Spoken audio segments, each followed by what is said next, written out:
Hey, what is up? My name is Rubidium and welcome to the 2018 LED Shootout. Sounds like a fancy name and people love competitions, but I have, a lot of LED lights now. I love LED. I love the fact that it's daylight. I love that it's dimmable. I love that they're light and cool and transportable.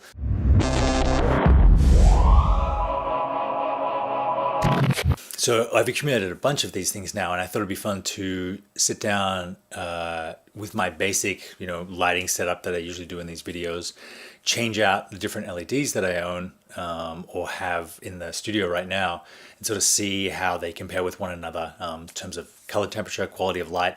The only light I have on is our key and a 4-foot quasar tube on a C-stand. So if I turn off my key, you'll see what the basic exposure is in the room.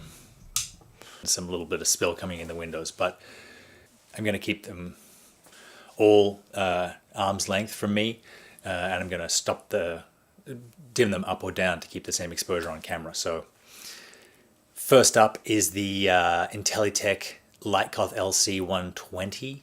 This is a foldable light. It's not like a piece of cloth. It comes in 3 panels, so it folds up. As you can see here, it comes with an egg crate with diffusion. It's very light. It comes with this, basically the dimmer and the ballast, or is the ballast and the power pack, which you can adjust with these knobs here, and the color temperature goes from, I think, 3000 to 9999. So the new LEDs like this one have a lot more range than the older ones. This is with the egg crate off, a bit more exposure, though I think I'm probably dimmed down to about 20%. It's a very bright light, as a lot of the new LEDs are, but you get more spill on the background. Next up is my LightMatte 2L, slightly older light, only daylight, doesn't dim.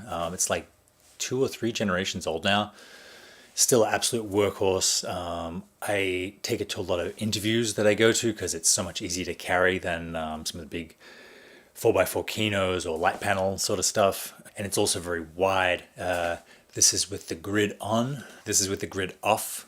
One disadvantage of these is you have to really like Velcro. This whole thing is held together by Velcro, and it doesn't fold, so it stays this size. It is a bigger light than pretty much all the other ones we're looking at. So its physical advantage is its size, but it's also its disadvantage because you can't really get this on an airplane. It actually has grommet holes in the light, so if you were on set, you could screw it into the set and only have a really, less than an inch profile to put your light up. The dimmer and the power pack are all separate. They can go different places, but awesome light. Hundreds of shoots, like thousands of hours with this thing, still going strong. Doesn't get that bright. Like I said, the previous generation of high CRI LEDs, even the daylight only ones, weren't crazy bright. Like, I'll turn this up. That's full. If this was the Intelitech, I would be totally white. So after 20 years of being kind of the trendsetter and the dominant brand in lighting, KinoFlow went about to let all these new LED brands come along and kind of steal their thunder. So this one's called the Freestyle 31. It's a 3-foot light. It's more than double the price of the LightMatte. It's about 5 or 6 times the weight. It's probably about 15 or 20 times the output.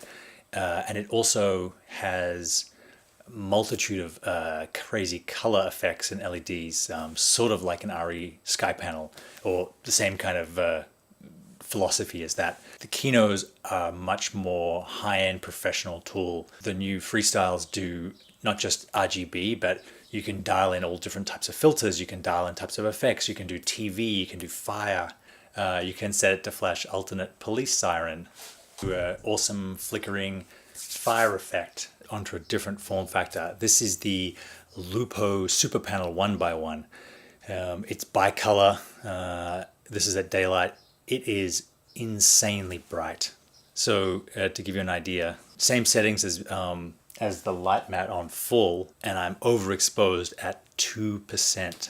It's not wrapping as much because it's a smaller source. The nose shadow is harder than it was. The good thing about a 1x1 is that 1x1 panels have been around for 10 years now, and there are a bunch of accessories. The one I have is called the Airbox. It comes like this. You blow it up and it becomes a 1x1 diffusion. Essentially doubles the size of the source. It doesn't look that dramatic, but I'll put this on and you'll see how much it changes it.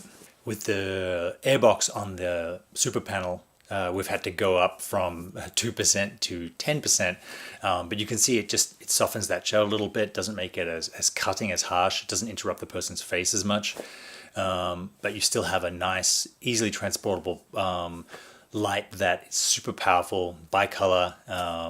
You could use this it's powerful enough to use in shade during the day, but very compact, very transportable, and still, a wonderfully soft light source if you get it close enough. If I wanted a more diffused source, I can always get that by making the light apparently larger to the subject. Okay, so now we're into the spotlight sort of form factor. Again, it's an LED. This is a Lupo Day LED 650. Smaller light, it's a Fresnel, smaller light, harsher shadow again. We're getting into the kind of point light sources, meaning it's going to look like the sun.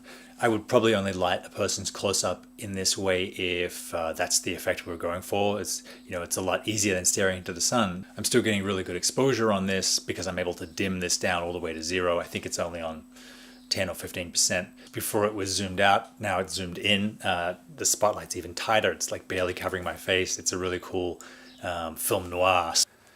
The last light we're looking at today is very different from all the previous ones.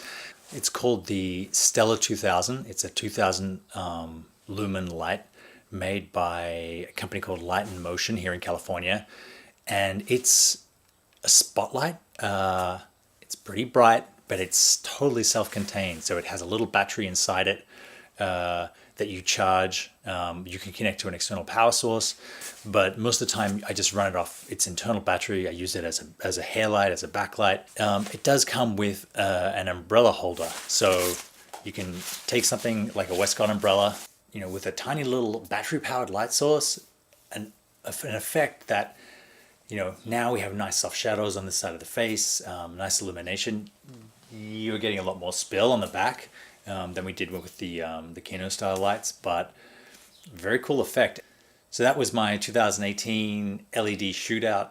Hopefully that helps some people decide what light is right for which job, or if you're thinking of buying something, sort of what the balance between softness, size, transportability, and effect is.